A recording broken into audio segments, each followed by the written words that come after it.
வணக்கம் நண்பர்களே, இன்றைய ஜனநாயகனுடைய 5 அப்டேட்ஸ் பார்க்கலாமா?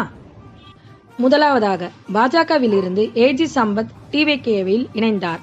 முன்னாள் எம்எல்ஏ ஏஜி சம்பத் பாஜகவில் இருந்து விலகி முதலமைச்சர் தலைமையிலான டிவிகேவில் இணைந்துள்ளார். இது டிவிகேக்கு மேலும் அரசியல் பலம் சேர்த்துள்ளதாக பார்க்கப்படுகிறது. இரண்டாவதாக, அதிமுக நிர்வாகிகள் பலர் டிவிகேக்கு மாற்றம்.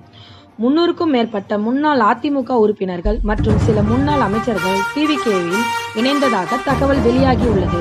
இதனால் டிவிகேவின் தரைமட்ட ஆதரவு அதிகரித்துள்ளதாக அரசியல் வட்டாரங்கள் கூறுகின்றன. மூன்றாவதாக, 436 அரசு திட்டங்கள் குறித்து முதலமைச்சர் ஆய்வு. முதல் பெரிய அமைச்சரவை ஆய்வு கூட்டத்தில் மக்கள் நலத்திட்டங்கள், தேர்தல் வாக்குறுதிகள் மற்றும் நிர்வாக முன்னேற்றங்கள் குறித்து விரிவான ஆலோசனை நடைபெற்றது. நான்காவதாக, டிவிகே அரசை எதிர்த்து எதிர்க்கட்சிகள் விமர்சனம். டிஎம்கே மற்றும் பிஜேபி தலைவர்கள் டிவிகே அரசை விமர்சித்துள்ளனர். அதற்கு பதிலளித்த டிவிகே நிர்வாகிகள் மக்கள் ஆதரவு தொடர்ந்து அதிகரித்து வருவதாக தெரிவித்துள்ளனர். அஞ்சாவதாக, டிவிகே உறுப்பினர் சேர்க்கை வேகம் அதிகரிப்பு. மாநிலம் முழுவதும் டிவிகே உறுப்பினர் சேர்க்கை முகாம்கள் மற்றும் இளைஞர் அணியின் செயல்பாடுகள் தீவிரமாக நடைபெற்று வருகின்றன. சமூக வலைதளங்களிலும் டிவிகே ஆதரவு அதிகரித்துள்ளது. இத்துடன் நாளைய ஜனநாயகனோட 5 அப்டேட்ஸோட உங்களை சந்திக்கிறேன்.